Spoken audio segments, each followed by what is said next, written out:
अभी ये जो केस हम बता रहे हैं ये 20 अक्टूबर 2015 का केस है। ये एक 50 वर्षीय बैंक मैनेजर है, दुबला पतला है, जो किसी अन्य डॉक्टर की मदद यानी अन्य होम्योपैथिक डॉक्टर की मदद से मुझे अपना इलाज कराने के लिए आया है। सेमिनार में ही ये आ गया है ताकि अपना केस मेरे को दे सके और इसको पूरी आशा है कि ये मेरे से ठीक हो जाएगा। रोगी ये बताता है कि मुझको सन 1987 से नाक के दाहिनी भाग में बहुत ज़्यादा ब्लीडिंग होती है, यानी राइट नॉस्ट्रिल से ब्लीडिंग होती है। तो अपनी ये उंगलियां यहाँ से होती है, ब्लीडिंग होती है। शुरू में मुझे सर्दियों में दिनों में होती थी, यानी 87 से लेके 15 तक, 15-28 साल इसको हो गए। तो शुरू में मुझे सर्दियों में होती थी। सामान्यतः सभी को गर्मियों के दिनों में नक्सीर छूटती है, पर मुझे सर्दियों में ब्लीडिंग होती थी, यानी ये भी इसकी एक विशेषता है। सर उसको कह रहा है जो होम्योपैथिक डॉक्टर जिनको मेरे पास लेकर आया है इलाज के लिए, ये उनकी बात कर रहे हैं कि सर ने मेरी वो सर्दियों वाली बीमारी तो ठीक कर दी, पर ये अभी जो कभी कभी हमें हो जाती है वो ये ठीक नहीं हो पा रही है। तो ये होम्योपैथी इसको सेमिनार में मुझसे परामर्श दिलवाने के लिए लाया है और केस के दौरान हमारे साथ ही बैठा हुआ है। तो मुझे ब्लीडिंग इतनी ज़्यादा होती है कि मेरे साथ बैठे लोग यह सब देखकर घबरा जाते हैं। उनके चेहरे पर घबराहट के लक्षण नहीं है और ना ही वह स्वयं को दूसरों से ज़्यादा बड़ा और श्रेष्ठ दिखाने का प्रयास कर रहा है। ऐसा नहीं है कि बूस्ट नहीं कर रहा है वो, तो परंतु स्थिति में अन्य लोगों की प्रतिक्रिया के बारे में मुझे बता रहा है। सर मैं कहीं भी मीटिंग में हूँ, कहीं काम कर रहा हूँ, किसी फंक्शन में हूँ, तो कहीं भी किसी भी स्थिति में ब्लीडिंग शुरू हो जाती है और जैसी ब्लीडिंग शुरू होती है तो मुझे तुरंत वहां से भागना पड़ता है, नहीं तो बड़ी परेशानी हो जाती है। तो इतना बताकर रोगी चुप हो जाता है, तो इसलिए मुझे ही आगे वार्तालाप को जारी रखना पड़ता है। तो आप स्वयं उस ब्लीडिंग को देख के नहीं घबराते, दूसरे लोग घबराते हैं। तो बहुत ही सहजता और सरलता से जवाब देता है वो, मुझे देखकर दूसरों लोगों को जो परेशानी होती है उसको देखकर मैं घबराता हूँ। मुझे तो इस बात की आदत हो गई है, तो मुझे घबराहट नहीं होती है, पर लोगों की रिएक्शन ऐसी होती है कि अरे करो करो, क्या हो गया इसको, क्या हो गया, तो वो इसलिए लोग घबरा जाते हैं। पिछले कुछ दिनों में हमारे यहाँ बारिश कम हुई है, तो उससे ह्यूमिडिटी बहुत ज़्यादा है, हीट बहुत ज़्यादा है, इसलिए मेरे को ये ब्लीडिंग भी आजकल बहुत ज़्यादा हो रही है और हम जैसे लोगों को ऐसे मौसम में सांस लेने में काफ़ी परेशानी होती है। तो मुझे इस मौसम में ज़्यादा तकलीफ हो रही है, पर वैसे मैं पूरी बीमारी से तो अभ्यस्त हो चुका हूँ, यानी बीमारी की आदत पड़ गई है, मतलब मैं इससे घबराता नहीं हुआ उसमें। तो अब मैं हर प्रकार के मौसम में भी एडजस्ट कर लेता हूँ। अब मुझे समझ आया है कि मुझको ये ह्यूमिडिटी में ज़्यादा होती है। तो ये मैंने इसका बहुत इलाज कराया जी। एलोपैथिक इलाज मैंने मुंबई से कराया, बेंगलोर गया, हैदराबाद गया, पूना गया और पता नहीं कहाँ कहाँ गया, और मैं सब वहाँ के जो टॉप डॉक्टर्स होते हैं उन सब को दिखाया। सब एक ही बात कहते हैं कि हमारे पास इसका कोई इलाज नहीं है, जब भी तुम्हें ब्लीडिंग शुरू हो आप तुरंत इसको रोकने के लिए कोशिश करें। तो वही एक इलाज हमारे पास है, हर हम इसको परमानेंट रोकने के लिए कोई भी मेडिसिन हम लोगों के पास नहीं है।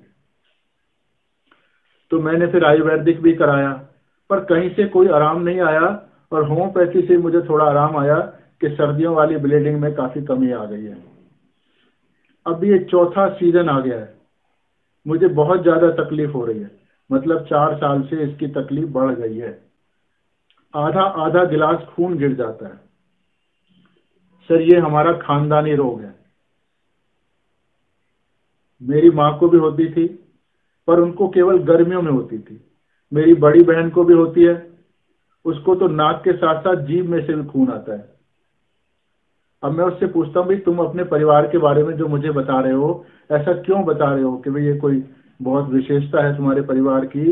वो कहते हैं नहीं नहीं सर, मैं इसलिए बता रहा हूँ कि होम्योपैथिक डॉक्टरों को सब हिस्ट्री वगैरह सबकी ज़रूरत होती है, तो आपको ये जानकारी देने के लिए मैं बता रहा हूँ। कि ये बीमारी मेरी माँ को भी थी, उनको थोड़ा छोटे पैमाने पर थी और उनकी 42 साल की उम्र में ही कैंसर से मृत्यु हो गई थी। अब मेरी बड़ी बहन है, उसको मेरे से 5 साल बड़ी है, उसके तो बालों में से भी खून आता है, दोनों नाकों में से आता है, दांतों में से आता है, जीभ में से आता है, सभी जगह से खून आता है उसको। और मेरी एक छोटी बहन है, उसकी छोटी आंतों में छाले पड़ गए हैं, उसका हीमोग्लोबिन बहुत कम है, उसको एक दिन में लगभग 10 घंटे तक ऑक्सीजन लेना पड़ता है। अब 6 महीने तो उसकी परेशानी बहुत हो रही है उसको। तो मैं उससे कुछ पूछता हूँ, ये क्या सब बातें केवल मुझको जानकारी देने के लिए बता रहे हो या तुम्हारे मन में कुछ और चल रहा है? नहीं नहीं, बस जानकारी देने के लिए बता रहा हूँ, मैं आपको पूरी जानकारी मिलनी चाहिए, बस इसलिए ये सब बातें आपको बता रहा हूँ।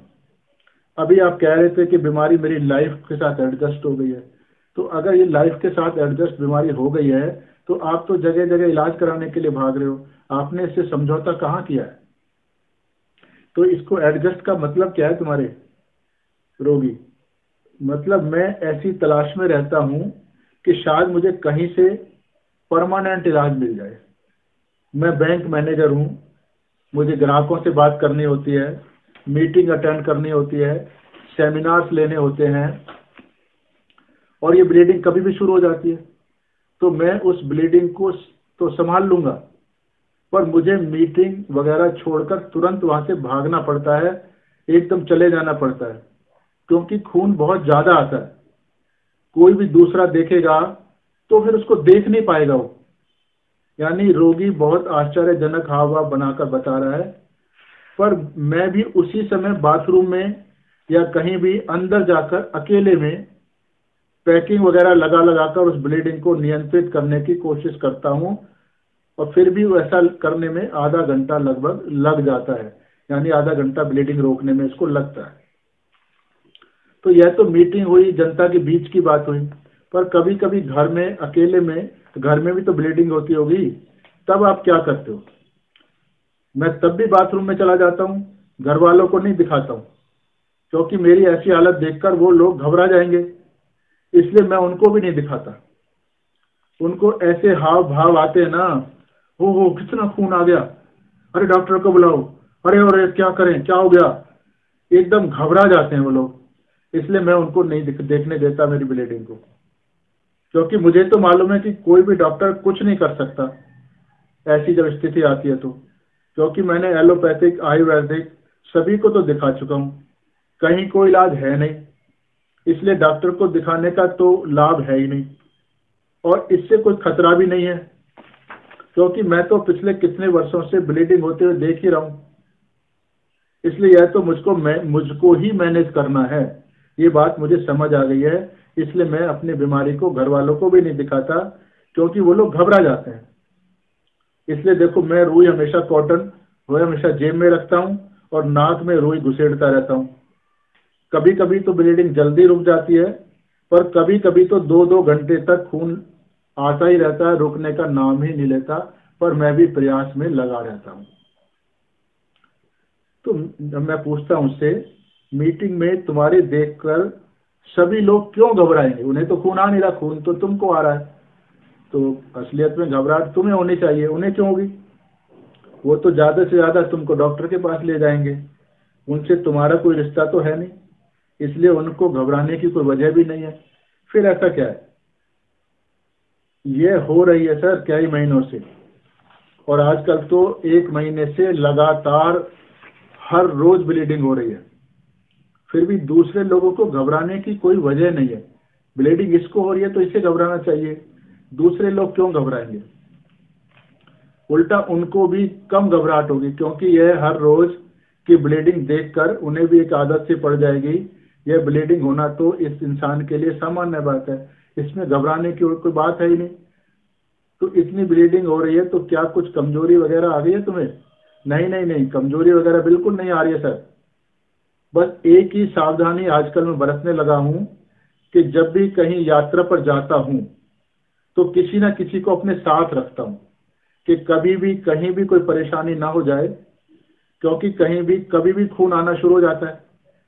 और यहाँ भी मैं अपने साथ इस एम्प्लॉय को लेके आया हूँ कि कहीं मुझे कोई परेशानी हो जाए तो यह व्यक्ति मुझे किसी सुरक्षित जगह में ले जाए, यानी जहां वो ब्लीडिंग को रोकने का इंतजाम कर सके। तो इसका मतलब है कि आप बीमारी को लेकर ज़्यादा चिंतित नहीं है, बल्कि बीमारी के कारण जो दूसरों को परेशानी होने की संभावना होती है, दूसरे लोग जो विचलित हो जाते हैं, उसके कारण आप परेशान हैं। जी हाँ, जी हाँ। अगर आप मेरा स्वभाव पूछेंगे तो मैं कहूँगा कि मैं जो बहुत ज़्यादा भावुक इंसान हूँ। मैं अपने से ज़्यादा दूसरों की परवाह करता हूँ। मुझे चाहे कितनी परेशानी क्यों ना हो जाए, पर मैं आपको मतलब दूसरों को खुश करने वाला काम करूँगा।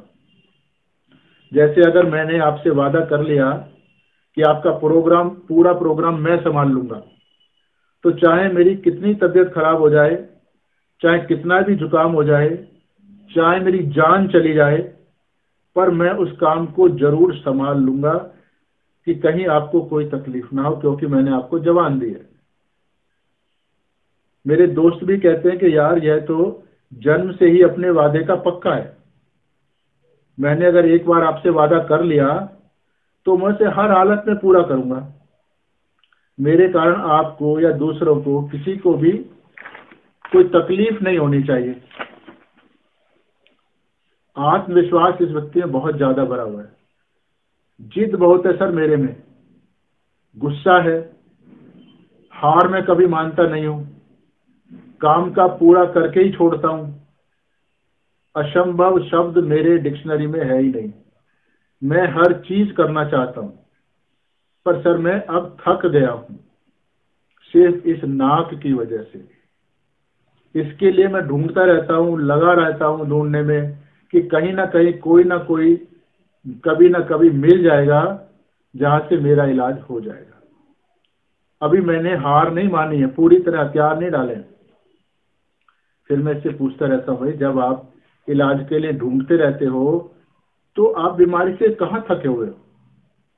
सर लगा तो हुआ हूँ इलाज ढूंढने में, पर अभी तक कहीं कोई इलाज मिला नहीं है ना, इसलिए थक रहा हूँ।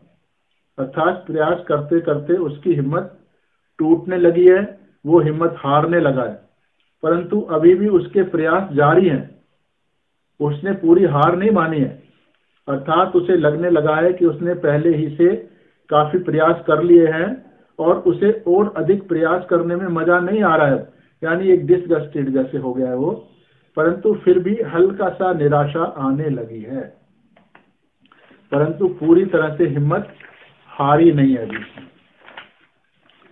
अर्थात अपने हार कर भी हार नहीं मानी है। सर अब 25-26 साल हो गए हैं प्रयास करते करते। जैसे अब मेरी फैमिली है, दोस्त हैं, 50-60 लोगों का एक ग्रुप है, तो मुझे लगता है कि सबका काम मैं कर लूंगा, पर मैं चाहता हूं कि वह लोग भी मेरे हिसाब से चलें।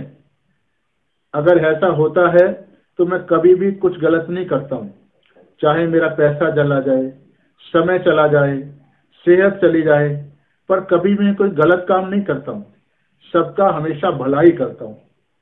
अब मैं पूछता हूं, तो आप अपने जवान के लिए इतना पक्के क्यों रहते हो? क्या वजह है इसकी? सर मेरी जन्म से ही आदत है। अब घर के बारे में पूछता हूं मुझसे कौन कौन है। सर मेरी पत्नी है, 2 बच्चे हैं, माता पिता हैं, भाई है, भाभी है, उनके बच्चे हैं। अब इतने सारे लोग हैं तो मैं उससे पूछता हूँ कि तुम इतने सारे लोग सब इकट्ठा रहते हो, मतलब इतनी बड़ी ज्वाइंट फैमिली है तुम्हारी?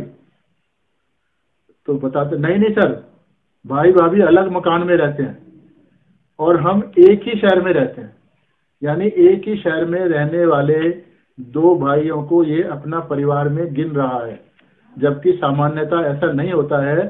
जब दूसरे मकान में चला जाता है आदमी तो उसकी फैमिली से अलग हो जाता है।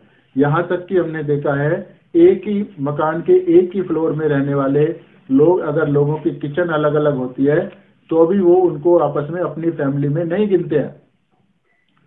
तो भाई साहब सर पुलिस इंस्पेक्टर हैं, यह रोगी, और मेरा जो भतीजा है, भाई तो पुलिस इंस्पेक्टर हैं और मेरा भतीजा जो है वो एम टेक कर रहा है।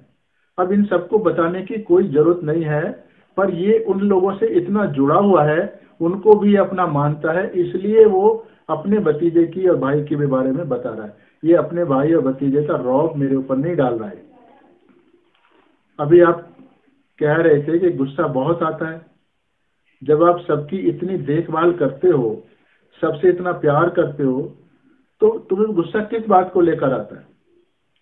सर, मेरे दिल के हिसाब से कोई काम ना करे, जैसे वो चाहता है कि लोग वैसा बर्ताव ना करें, तो गुस्सा आता है। जो व्यक्ति स्वयं को दूसरों से ज्यादा जिम्मेदार, बड़ा समझता है, उसी को इतना तीव्र गुस्सा आता है। तो सर, गुस्सा तो आएगा ही ना जब मेरे हिसाब से नहीं काम करेंगे लोग, या मेरे पीठ पीछे कोई गलत काम कर दिया, यानी मेरे बारे में कुछ झूठ बोल दिया, मेरी चुगली कर दी, मेरे ऊपर कोई इल्जाम लगा दिया, तो फिर तो मुझे बहुत ही ज्यादा गुस्सा आता है। और कुछ बताना चाहते हो? क्योंकि हमारी दवाई का सिलेक्शन हो चुका था, इसलिए हम इससे पूछ रहे हैं। नहीं नहीं सर, बहुत हो गया। तो जो भी इसके साथ वार्तालाप हुआ, जो इसके हाव भाव थे, जो इसके एक्सप्रेशन थे, उनको ध्यान में रख के हमने जो कुछ रूब्रिक बनाए हैं। Cares, full of cares about others, दूसरों के बारे में पूरा ध्यान रखता है ये। Full of cares about relatives, भाई भाभी भतीजा सबका ध्यान रख रहा है। Full of cares day and night, हमेशा दूसरों का ही ध्यान रखना होता है इसको। पैशनेट, यानी अगर इसने कुछ एक बार ठान ली तो उसको पूरे जोश खरोश हिम्मत से करता है, चाहे इसकी जान ही चली जाए, सब कुछ चला जाए, तो ये इसका पैशनेट है। पॉजिटिवनेस, पॉजिटिव, आज भी ये बना हुआ है आशावादी कि एक ना एक दिन उसको अपनी इस बीमारी का इलाज मिल जाएगा, जबकि अभी भी 28 साल से इलाज का कोई रास्ता इसको दिखा नहीं है। इनटॉलरेंस, मतलब बुराई के लिए बर्दाश्त नहीं कर पाता है। डिसगस्ट विद डिस्करेजमेंट, मतलब इसकी हिम्मत हार रहा है, हिम्मत टूट रही है, पर अभी ये इसको सहते सहते थक भी गया है। आर्डेंट, यानी जो काम हाथ में लेता है उसको पूरे जोश खरोश से, पूरी लगन से, सारा दिल दिमाग उसी में झोंक के काम करता है। एंक्शसली कॉशियस, तो अब ये अपने साथ अपने किसी कर्मचारी को या किसी व्यक्ति को लेके चलता है कि अगर कुछ हो गया तो वहां ये लोग मुझको संभाल लेंगे, यानी पहले ही सावधानी, खतरा आने से पहले ही उसके खतरे के बारे में कंसर्न होके उसका इलाज, उसका बंदोबस्त ये कर लेता है। जैसे कहीं भी ब्लीडिंग हो जाएगी तो कौन इसको संभालेगा, इसलिए उसके साथ ही अपने साथ एक एम्प्लॉय को लेके चलता है। Talking, desire to talk to someone, तो ये अपने इलाज के लिए किसी न किसी से बातें करता रहता है कि कहाँ से कोई मेरा इलाज मिलेगा मुझको। डेल्यूजन बीइंग सिक, यानी अपने आप को अभी बीमार समझने लग गया है कि ये इतने सालों से जा नहीं रही, तो अभी मेरी तबीयत ठीक नहीं है ये। तो इन लक्षणों के आधार पर हमने इसको कॉस्टिकम 30 की एक खुराक दी। इसको प्लेसेबो नहीं दिया गया, क्योंकि ये हमारे सिस्टम के बारे में सब कुछ जानता है और जो डॉक्टर हैं वही इसको मैनेज करेंगे आगे। तो इन रूब्रिकों को हम समझ लेते हैं। केयरफुल ऑफ अबाउट अदर्स, यानी इस रूब्रिक का शाब्दिक अर्थ है कि यह व्यक्ति दूसरों की, अर्थात उनके सुख दुख की बहुत ज्यादा परवाह करता है, उन सभी का ध्यान रखता है कि किस किस चीज की आवश्यकता इन लोगों को है, और अपनी पूरी ताकत लगाकर उन लोगों की सभी आवश्यकताओं की पूर्ति करने का पूरी ईमानदारी से कोशिश करता रहता है। जैसे इसने कहा कि उसके खून को देखकर उसके आसपास के लोग घबरा जाते हैं, इसी कारण से ब्लीडिंग शुरू होती है और गुपचुप तरीके से उस स्थान से अन्य व्यक्तियों की निगाहों से दूर, जैसे बाथरूम वगैरह में चला जाता है और वहां जाकर चुपचाप अपने प्रयासों से खून को रोकने की कोशिश करता है, ताकि लोग बाग इसको देखकर घबराए नहीं, यानी उन दूसरे लोगों की केयर कर रहा है अपनों से ज्यादा। तो खून रुकने के पश्चात ही बाकी लोगों के सामने आता है।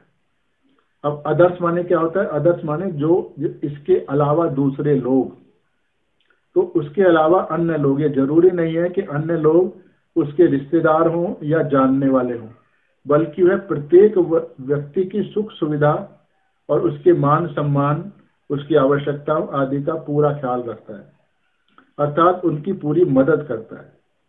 ऐसा तभी संभव होता है जब उसके हृदय में दया और प्रेम भाव हो। नाइंसाफी को सहन नहीं करता है।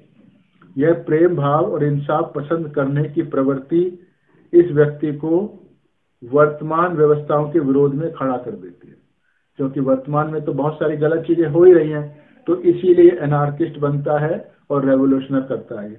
तो डेफिएंट और एक रूब्रिक है डेफिएंट और दूसरा रूब्रिक है एनार्किस्ट, यानी वर्तमान व्यवस्था को ये स्वीकार नहीं करता जहां दूसरों के प्रति अन्याय का वातावरण हो। तो अर्थात इसको जो कुछ भी उचित और न्याय संगत लगता है, जो कुछ भी इसकी मान्यताओं, इसकी अपनी मान्यताओं और धारणाओं के अनुकूल होता है, यानी जैसा इसने सोच रखा है कि ये ठीक है, ऐसा ठीक रहता है, तो ये उसी किस्म की व्यवस्था को लागू करवाने के लिए जुनूनी यानी आर्डेंट और पैशनेट रहता है। दूसरा रूब्रिक है full of cares about relatives, अपने रिश्तेदारों की सब सुख यानी जो भी किसी भी कारण से इससे जुड़ा हुआ है उसको सब का ध्यान ये रखता है। Cares full of day and night, यानी डे एंड नाइट का मतलब होता है हर समय, बिना रुके बिना थके। तो जब भी जिसको इसकी केयर की जरूरत होती है तभी ये ध्यान रखता है, चाहे ब्लीडिंग का कोई भी समय हो तब ध्यान रखेगा, किसी का काम करना हो तो उसका ध्यान रखेगा। तो यानी ये किसी भी हद तक उन लोगों का केयर करने के लिए जा सकता है, यानी दूसरों की केयर करना ही इसके जीने का मकसद रह जाता है। पैशनेट, पूरे जोश और ईमानदारी से अपने लिए निर्धारित कार्य को अथवा जिम्मेदारी को अथवा लक्ष्य को पाने के लिए कार्य करता है, यानी जो कुछ इसने सोच रखा है उसको करने के लिए पूरी ईमानदारी और जोश से, पूरी शक्ति से काम करता है, उसमें किसी तरह की लापरवाही या ढिलाई नहीं बरतता है। तो ये इसका पैशन है। पॉजिटिवनेस, पॉजिटिव होता है यानी सकारात्मक प्रवृत्ति, अर्थात ये हमेशा अच्छा घटित होने की दृढ़ भावना से लबालब भरे रहते हैं कि कुछ ना कुछ अच्छा होगा ही होगा। कि कभी भी इसके मन में नकारात्मक विचार नहीं आते हैं, ऐसा इसको नहीं लगता कि मेरी बीमारी का इलाज कभी मिलेगा ही नहीं। तो यह सकारात्मक सोच इसके आत्मविश्वास को दिखलाती है। रोगी ने कहा था कि उसमें आत्मविश्वास बहुत है, दृढ़ निश्चय बहुत है, जिद बहुत है, सर मैं कभी भी हार नहीं मानता हूँ। ये इसके पॉजिटिवनेस होने का सबूत है। असंभव नाम का शब्द मेरे पास है ही नहीं। लगभग 25 वर्षों से इलाज की कोई सफलता ना मिलने के बावजूद भी और सभी बड़े बड़े फिजिशियन द्वारा यह घोषित किए जाने के बावजूद कि आपकी बीमारी का कोई इलाज कहीं नहीं है, फिर भी यह व्यक्ति हार नहीं मान रहा, तभी से तलाश में लगा हुआ है और कहीं ना कहीं कुछ ना कुछ उसको इलाज मिल ही जाएगा। तो ये पॉजिटिवनेस है। इनटॉलरेंस यानी बर्दाश्त नहीं कर पाता है, ये किसी खास विचारधारा या व्यक्तिवाद के प्रति भेदभाव, आदर का अभाव, बल्कि उस विचारधारा या व्यक्ति से एक प्रकार की चिढ़, नकारात्मक भावनाएं होती हैं। मतलब यह है कि किसी दूसरे के बारे में दूसरे को ये टॉलरेट नहीं कर पा रहा, यानी उसमें जो भी बुराइयां हैं उनको ये किसी भी कीमत पे बर्दाश्त नहीं कर पाता है। इस प्रकार की विचारधारा या ऐसे व्यक्ति के साथ चलना इसके लिए मुश्किल है। मतलब जिसको ये गलत समझता है उसके साथ ये चल नहीं सकता, उसको टॉलरेट नहीं कर सकता, उसको खत्म करना, उससे दूर जाना ही इसकी फितरत होती है। ऐसा क्यों होता है? क्योंकि यह स्वयं किसी विशेष विचारधारा जो इसको काफी पसंद है उसका एक कट्टर समर्थक होता है। यानी इसने अगर मान लिया कि ये सिस्टम ज्यादा ठीक है तो उसके लिए ये बिल्कुल बदलने को तैयार नहीं होगा, उसी को लागू कराने के तैयार रहता है। इसीलिए इसको फैनाटिक बोलते हैं। तो ये कॉस्टिकम रोगी का एक बहुत बड़ा कैरेक्टर है फैनाटिसिज्म, यानी वो जुनून की हद तक उस विचारधारा को मानता है, उसको बदलने के लिए तैयार नहीं होता, इसीलिए दूसरी विचारधाराओं के प्रति इनटॉलरेंट होता है। तो सबको उस अपनी सोची हुई विचारधारा के हिसाब से चलाना चाहता है, इसीलिए इसको एनार्की पसंद है। तो लोग कहते हैं कि इसको जो सिस्टम समाज में लागू है उस सिस्टम के साथ ये नहीं चलना चाहता है, उससे अलग चलता है। ये तो अलग वो इसलिए चलता है क्योंकि उसको वो सिस्टम गंदा लगता है और ये उन सबको सही ढंग से चलाना चाहता है। लेकिन जैसे बेईमानों के लोग वातावरण में, अगर कोई व्यक्ति ईमानदार है, एक तरीका होता है कि वो खुद केवल ईमानदारी से चलता रहे और बाकी दुनिया को जैसे भी वो चलना चाहते हैं उसको चलने दें, तो उसको किसी से ज्यादा समस्या लोगों को नहीं होती है। पर दूसरा व्यक्ति है, वो कहता है कि मैं ईमानदार हूं, ईमानदार होना ही एक अच्छी चीज है, honesty is the best policy, इसलिए बाकी सभी को भी ईमानदार होना पड़ेगा। तो उससे टकराव समाज के साथ होता है।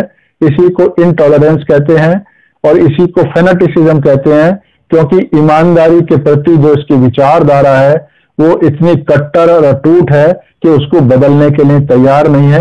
इसी को फेनेटिसिज्म बोलते हैं, जुनूनी। और उसको अगर बदलना चाहे तो फिर आर्डेंट और रेवोल्यूशनिस्ट और डेफेंट बोलते हैं।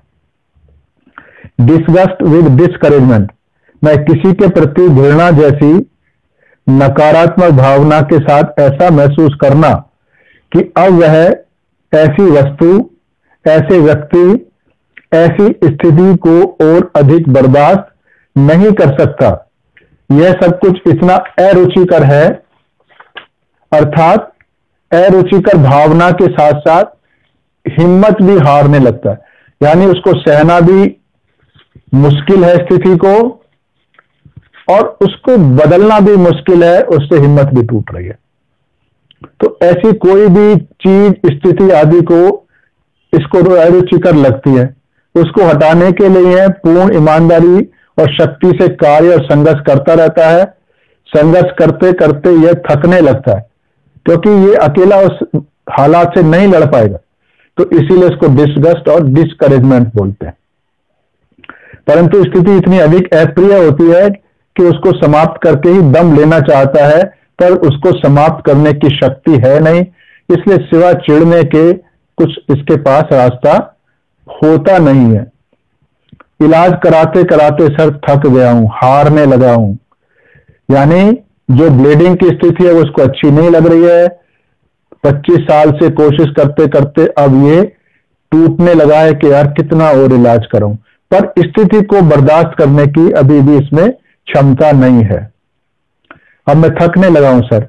आज भी यह किसी ना किसी इलाज की तलाश में लगा रहता है क्योंकि खून गिरने वाली स्थिति इसको जरा सी भी पसंद नहीं है। यह कास्टिकम का बहुत महत्वपूर्ण लक्षण है। अकेली दवाई है कास्टिकम इस रूब्रिक के अंदर, क्योंकि कास्टिकम कभी भी हार नहीं मानता है। यह एक जीवट माने एक जुझारू व्यक्ति होता है जो किसी भी हालत में अन्याय को बर्दाश्त नहीं करता है, उसके खिलाफ संघर्ष करता है। आर्डेंट, किसी कार्य या विचारधारा के प्रति बहुत ज्यादा उत्साह और विश्वास के साथ साथ समर्पित होना। ऐसे व्यक्ति जोश से भरा रहता है, वो उस किस्म की विचारधारा वो उसको हिम्मत देती है और उसको दूसरों पे भी लागू करने की कोशिश करता है।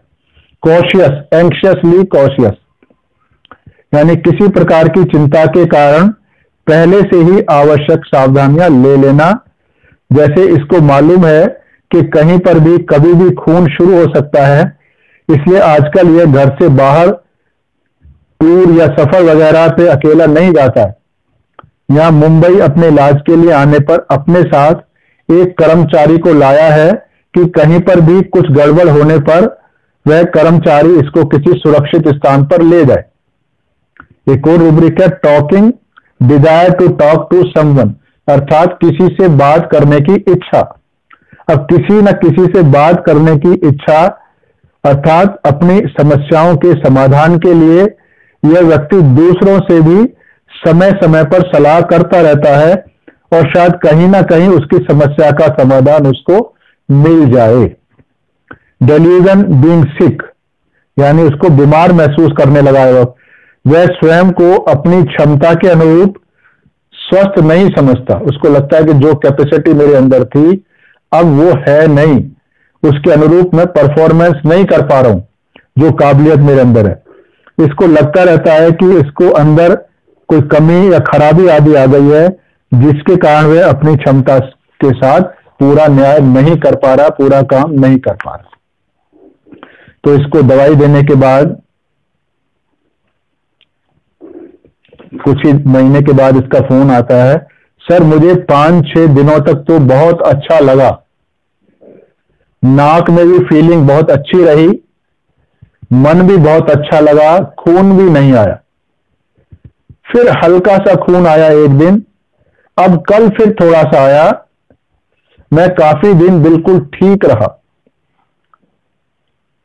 इतनी बात करने के बाद उसने तुरंत अपनी बहन की बीमारी के विषय में बातें करने लगा, यानी बहन की चिंता इसको अभी भी लगी है और उनकी तबीयत खराब है, क्या आप आ जाओ तो उन्हें देख लेंगे, अपने खर्चे पर मैं हवाई जहाज से बहन के इलाज के लिए आप मुझे अकोला आके उनसे मिल लो, तो आप मेरे को अनुरोध करने पर आप आ जाना और मेरी इलाज करना। यानी अपनी बहन के इलाज का पूरा खर्चा ये खुद उठाने को तैयार है, जबकि इसकी बहन साधन संपन्न है।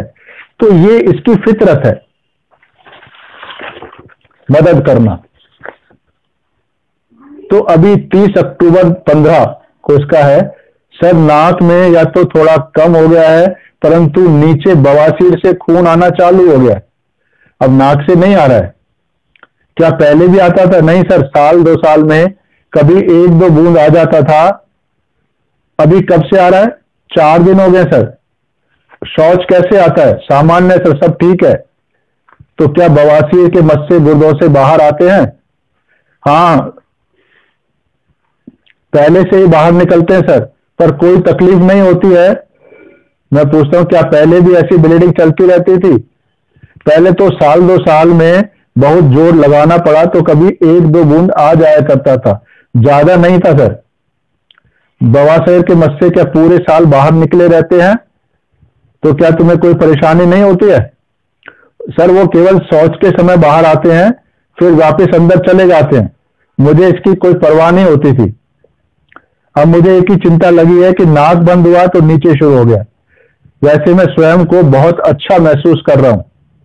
अगर आपका पूरा मन और शरीर अच्छा लग रहा है तो अभी कुछ भी दवाई मत लो, 1-2 दिनों में खुद ही ये सब ठीक हो जाएगा।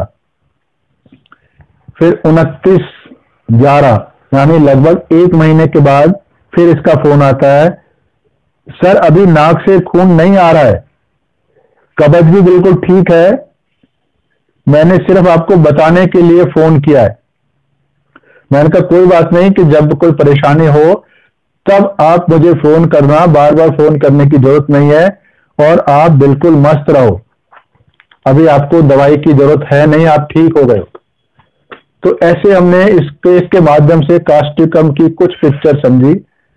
तो आगे कभी ना कभी कास्टिकम को पूरी डिटेल में समझाने के लिए वीडियो बनाएंगे, और कास्टिकम के और भी केसेस रिकॉर्डेड हैं, उनको भी हम पोस्ट करेंगे। तो इस वीडियो को आप लाइक करें, ये जरूरी होता है, शेयर करें, और कमेंट बॉक्स में जाके आपको जो भी कमेंट लिखने हैं इसके बारे में वो लिखें, कैसा लगा, क्या चाहते हैं, आगे क्या चाहते हैं, ताकि मैं आपकी जरूरतों के विषय में जान सकूं। तो कमेंट हमेशा करें, जैसा भी आपको लग रहा है, और इस चैनल को सब्सक्राइब करें, साथ ही बेल आइकन दबाएं, ताकि जो घंटे जैसा निशान है उसको दबाएं, ताकि आपको नए वीडियो की जानकारी YouTube के द्वारा नोटिफिकेशन के माध्यम से मिल सके और आपका कोई भी वीडियो मिस ना हो। वीडियो देखने के लिए सभी का बहुत बहुत